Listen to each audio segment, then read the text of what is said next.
Hello বন্ধুরা, Priyanka's kitchen and ব্লগে তোমাদের স্বাগত জানাই। তো দেখি বুঝতে পারছো আজকে একটা মাছের রেসিপি নিয়ে এসেছি। তো আজকের রেসিপিটা হচ্ছে গন্ধরাজ ভাপা ভেটকি। তো চলো কি করে করব দেখে নেওয়া যাক। তো প্রথমেই আমি ভেটকি মাছের চাকা চাকা পিসগুলো নিয়ে নিয়েছি। আমি এখানে 4 পিস মতো চাকা চাকা নিয়েছি আর বাকি পেটি পিসগুলো রেখে দিয়েছি ফিশ ফ্রাইয়ের জন্য। তারপর মাছগুলিকে খুব ভালো করে হলুদ, লবণ আর গন্ধরাজ লেবুর রস দিয়ে ভালো করে মাখিয়ে রেখে দেবো কিছুক্ষণের জন্য। তারপর একটা পেস্ট আমি বেটে নিয়েছিলাম, সাদা সর্ষে, কালো সর্ষে, দুটো কাঁচা লঙ্কা, পোস্ত আর 2 কোয়া রসুন। তারপর এর মধ্যে দিয়ে দিলাম ফ্যাটানো টক দই। দেওয়ার পরই খুব ভালো করে মিক্স করে নিয়েছি। যেহেতু আমি এটা কড়াই করব তাই কড়াই সব কিছু নিয়ে নিয়েছি। এরপর দিয়ে দেবো লবণ, হলুদ, কাশ্মীরি লঙ্কার গুঁড়ো, ভাজা মশলা আর গন্ধরাজ লেবুর রস দিয়ে খুব ভালো করে মিশ্রণটা ভালো করে মেখে নেব।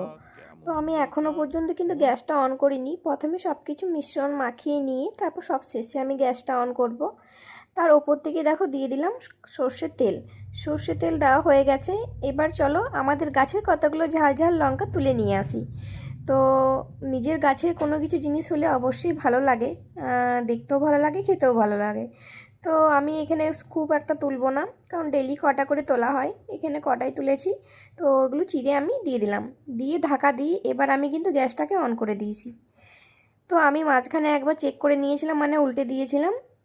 তো দেখো খুব ভালো করে হয়ে গেছে, আর গ্রেভিটা ঘনত্ব হয়ে গেছে। সব শেষে সর্ষের তেল দিয়ে নামিয়ে নিয়েছি। তো এবারে ডেকোরেশনের পালা। আমি আমার মতো করে ডেকোরেশন করেছি, তোমাদের যেমন করে ইচ্ছে তোমরা করে নিতে পারো। তো আমার এই রেসিপি তোমাদের কেমন লাগলো অবশ্যই জানিও, আর তোমরাও কিন্তু একবার বানিয়ে খেয়ে দেখো।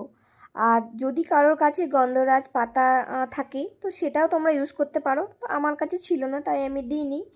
তো এইভাবে তোমরাও করে নিতে পারো। তো এবার চলো, যেহেতু গরম গরম হয়েছে তো আমার একটু লোভ হচ্ছে যে আমি একটু ভাত খাবো। তো সেই জন্য অল্প একটু ভাত নিয়ে নিয়েছি আর একটা মাছও নিয়ে নিয়েছি। তো চলো এবারে আমাদের একটু খেয়ে নিই। আর মাছটা কি সুন্দর সেদ্ধ হয়েছে দেখো।